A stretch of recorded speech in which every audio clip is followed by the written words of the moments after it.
Magandang araw po sa atin lahat. Ito na naman po ang ating nag-iisang kamata. At ilang araw din tayong hindi nakapag-edit ng ating mga video. Kasi po medyo may emergency tayong pinuntahan. Ngayon po medyo okay na tayo. Kaya dito na tayo pag-usapan natin at pag-chismisan natin tong interview ni Karen Davila dito kay Mayora. Kasi maganda, napakaganda na ito. Kasi binanata na naman si Isko eh. Narinig ko na naman yung betrayed. Yung pagtatraidor. Di ba? Ano na yan eh, gas-gas na yan eh. Noon pa yan, matagal na nung una pa lang na nag-declare si Isko Moreno na tatakbo. Narinig ko na yung mga salitang yan. Wala na po bang bago? Dapat yung bago po muna ang sabihin natin. Kasi alam nyo po, itong si Isko Moreno, kahit anong sinabi ni Mayora tungkol sa nangyari sa kanila, kung bakit sila maglalaban ngayong eleksyon na to, nananatili pa rin pong tahimik itong si Isko Moreno. Ayan po yung maganda rito eh. Kahit na anong bato ni Mayora sa kanya, na kahit na anong salita, nananatili siyang tahimik. Kasi tinutupad niya yung sinabi niya nung nakaraan, nung una dito sa patawag minsan, meeting ata yun na narinig ko eh, na wag patulan o wag pagsalitaan ng hindi maganda itong kanyang ate. Kaya kahit na nung sabihin ni Mayor Rani Lacuna sa kanya, nananatili siyang tahimik. Di ba? Kasi alam nyo kasi sa isang banda, sa politika, talaga nangyayari po yan. Hindi lang po dito sa Maynila nangyayari ang ganyan, ang magkalyado, nagturing ang magkaibigan, nagturing ang magkapatid, nag-away. Kahit saan pong parte ng Pilipinas nangyayari po yan. Lalo-lalo na po sa national. Nangyayari po yan na kakampi kita, kaalyado kita, dikit tayo. Pero sa susunod na eleksyon, makikita mo silang dalawa, ang mortal na magkaaway. Hanggat nandyan po tayo sa politika, hindi po mawawala yan. Kasama po yan dyan sa politika. Diba? Bakit po nagkakilala si Isko Moreno at yung pamilya Lacuna? Diba? Dahil din sa politika. Diba? Kaya politika rin ang maghihiwalay sa kanilang dalawa. Ganun po yun. Kaya wag natin damdamin, ang gawin na lang natin, ayusin natin yung political strategy natin para talunin natin itong si Isko. Kasi alam niyo po, si Isko sa panahon ngayon, napakahirap pong banggain. Kasi nakikita naman po natin na nandyan pa rin ang majority na suporta ng Manileño sa kanya. Ayun po dapat ang pinag-iisipan natin, kasi ang isang tao habang tinitira natin yan, kasi si Isko, sanay na yan eh. Kahit tirahin mo yan mula ulo hanggang paa, hindi kanyang papansinin at hindi bababa ang rating yan dahil sa paninira o pangabanat ng iba. Aray ko, nasaktan ata ako doon. Ito, totoo po ito na talagang ako noon, ayan, si Isko, alam ng mga kaalyado ni Isko, yung mga malalapit sa kanya, na talagang binabanatan ko si Yorme noon. Talagang kritiko ko niyan. Pero sa labanan ngayon, ewan ko lang. Kasi labanan ngayon dito sa Maynila, dalawa lang talagang pagpipili. Lagi yung tatandaan yan. Dalawa lang yan ang pagpipilian ng Manileño, Lacuna o either Isko Moreno. Kasi yung iba, kaya lang naman siguro maraming tao, kasi may mga dalang mga truck, may mga kasamang mga truck, magbibigay ng bigas. Siyempre kahit saan ka pupunta, pag ikay namumudmud ng bigas, talagang dudumugin ka. Di ba ito, kita nyo si Isko, kahit saan pumunta, kahit paglakad lang ng iskinita dyan, talagang kita mo kahit sa bintana, dinudungaw at kinakawayan. Di ba po? Doon yun nalang makikita. Wala siyang dalang truck hindi siya nagbitbit ng truck kasi hindi kasya sa iskinita yon. Di ba? Nakita nyo naman yung ano niya, yung dalaw niya paggabi, di ba? Lumalakad siya sa mga iskinita, nakikita nyo, wala naman siyang bitbit na sandamakmak na bigas. Siguro itong kalaban niya magsasaka. Pero maganda rin po yun, yung namimigay tayo para man lang mayroong maraming taong makinig sa atin. Pero karamihan po ng nakikinig sa atin, inaantay yung pagbibigay at mamumudmud ng bigas. Yung mga nasa harapan lang po natin sigurado at hindi pa 100% na nakikinig. Pagkatapos ng bigayan na yan, ewan ko na. Diba? Ito na naman, sasabihin nyo na naman, sinisiraan kayo ng kamata. Hindi yung naninira realidad po yan. Ganyan po dito sa lungsod ng Maynila. Diba? Kaya nakikita nyo nga sa lahat ng mga kandidato, diba? Pag nagpatawag sila, isa't isang mukha rin naman nakikita natin. Di ba po? Kaya, ang gawin na lang natin ngayon, concentrate tayo. Pakita natin yung ibahin natin ang pananaw dito sa politika. Kasi pananaw ngayon sa politika, pinupuntahan lang ng mga botante pag maraming pinamimigay. Dapat pinapakita natin yung plataforma di gobyerno natin kung gaano kaganda. Di ba? Kaya itong si Mayora, hindi ko alam kung bakit siya nagko-concentrate dito sa pagsabi dito kay Isko na traidor. Di ba? Kasi nakakabobo na eh. Alam nyo po itong laban ng Isko Ahani, yan talaga dapat maganda yan, yung talagang dikdikan, makikita natin na talagang si Isko ang nagdala dito sa mga karamihang kandidato ng Asenso Manileño para mailuklok sa pwesto.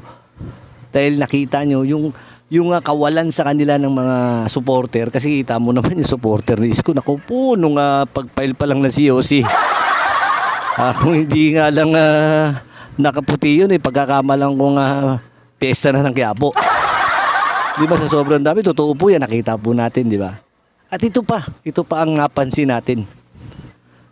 Na binanatan ni Mayora itong MTPB. Binanatan ni Mayora yung MTPB.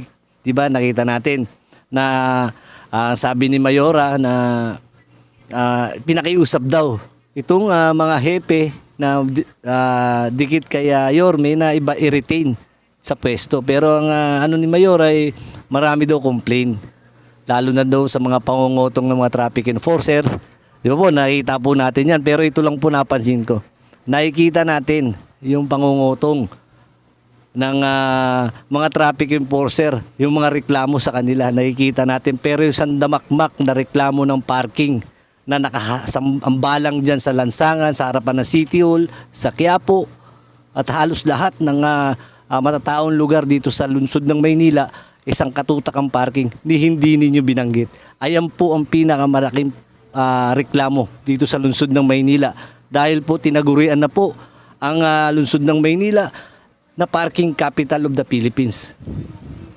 Ayan po ang nakakapagtaka kung bakit hindi po nabanggit ni Mayora ang parking. Di ba po? Ayan po, kasi ang parking po nakakaabala na ng mga motorista, nakakaabala ng tao.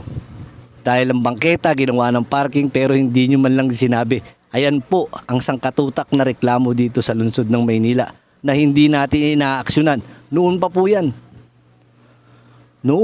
yan. Nirereklamo, panahon pa po ni Isko Moreno, panahon pa po ni Erap. Nirereklamo na yung parking. Pero the worst na naging sitwasyon ng parking dito sa Maynila ngayong nakalipas na 3 buwan. Tandaan nyo po yan. Dahil sobrang kumapal ang parking dito sa lungsod ng Maynila nung pinalitan ninyo yung namamahala sa parking. Gaano po ba kalakas yung pinalit ninyo para mamahala dyan sa parking? Kasi mukhang untouchable. Mukhang kahit na anong banat natin, simulan, buti pa nga yung noon, inaaksyonan eh. Pero ngayon parang lalo nilang pinapadami ang parking, nandyan na po. Di ba nakikita nyo na po sa labas ng opisina nyo, na-issue pa nga ako na humihingi daw po ako ng lingguhan dyan sa parking. Naku po, Mario Joseph. Alamin nyo muna yung history ni Kamata. Si Kamata mula nung ako'y nag-vlog, mula nung ako'y napunta na social media, yung parking na yan ang lagi kong tinitira tapos hihingi tayo ng lingguhan. Wala tayong magagawa sa inyo kasi ganyan talaga ang binabanat nila lagi. Di ba? Kasi alam mo naman yung mga nagsasalita niyan, yung mga duwag. Kasi nagtatago sila sa trolls. Di ba? Ayan po ang trabaho ng isang trolls. Yung siraan nila ang isang tao kahit hindi totoo. Marami po yan ngayon nagkalat. Kaya ako pag nakikita natin, sinasabi ko sa mga tao natin, mga kasama natin, na pag may nakita kayong mga trolls na ganyan, di-block nyo kaagad kasi walang silbi yan. Hayaan nyo sila na gumawa ulit ng trolls. Di ba yan, binablock yan kasi yung mga yan, ibig sabihin ng trolls, yung mga dami account, mga, ano yan, mga manluloko, mambubudol, di ba, mga scammer. Ayan po yan. Kaya maniniwala po ba kayo sa mga scammer? Di ba ako, simulat sa pulpa, naku po, masiraan lang talaga, oo. Yan ang sinasabi ko sa inyo eh. Sinasabi ko sa inyo, tandaan ninyo yan ha. Yung parking na yan, hindi ko titigilan yung parking na yan. Simulat sa pulpa noon pa sinabi ko na yan, ayusin niyo yung parking. Pag inayos niyo yung parking, sapat na kay Kamata. Di ba kasi nakita naman natin yung mga parking sa lungsod ng Maynila. Ina-address na natin to kay Mayora. Di ba? Yung ipinalit natin na namamahala dyan sa parking, Mayora, parang may galit ata sa inyo o parang hindi ata sa inyo kasi imbis na ayusin niya at pagandahin yung mga parking o bawasan yung mga parking, lalo niya pinaparami. Di lalong marami magagalit sa atin. Kayo, panayan lapit nyo sa mga tao, kinukuha ang kanilang mga loob. Samantalang yung mga namamahala dyan sa parking, yung mga nandyan sa parking, sinisira kayo. Tandaan nyo po, napakarami po ng mga motorista, napakarami po mga tao ang nagdadaan. Ayan po ang inaabala natin. Kaya ngayon natatakot na naman sila kasi ano na ngayon yung holiday season, di ba? Magpapasko. Magdadagsa naman, ang dami na naman parking yan. Di ba? Ang dami na naman mga nakaparking yan, kawawa na naman po mga tao. Di ba? Ako ito sinasabi ko, panahon pa lang ni Era, panahon pa lang ni Isko. Inaano ko na yung parking na yan. Sina-shout out ko na lagi ang kaso as usual. Wala pong action. Kasi nga po dahil alam na yan kung ano yun, di ba po? Hanggat hindi natin inaayos yung parking na yan, hindi po gaganda ang imahe ng lungsod ng Maynila. Tandaan nyo po yan. Kaya dyan ako nagtaka. Nagtaka nga ako eh. Nagtaka talaga ako. Na hindi nabanggit man lang yung parking na ayun na yan, traffic enforcer lang. Ako po, Mario Josep. Kaya nung pinakinggan ko, tinapos ko na yung pakikinig dito sa interview kay Mayora eh. At wala, the same pa din kung ano yung mga naririnig natin noong una, yung pa rin naririnig natin ngayon. Kita nyo naman, si Isko, yung kalaban natin, di ba wala?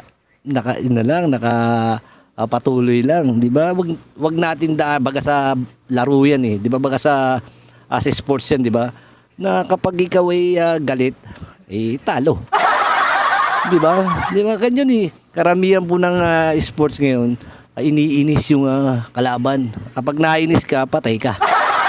Kaya payo ko po, gawin na lang po natin ng maayos at ano yung trabaho natin, gawin natin ng maganda yung trabaho natin. Meron pa po tayong 7 buwan para gawin yan. Pakita natin sa Manileño na kaya natin ayusin ang Maynila. Kasi hindi po natin maayos ang Maynila kung merong mga kasama tayo na hindi maganda ang ipinapakita lalo na sa labas ng City Hall ng Maynila sa field.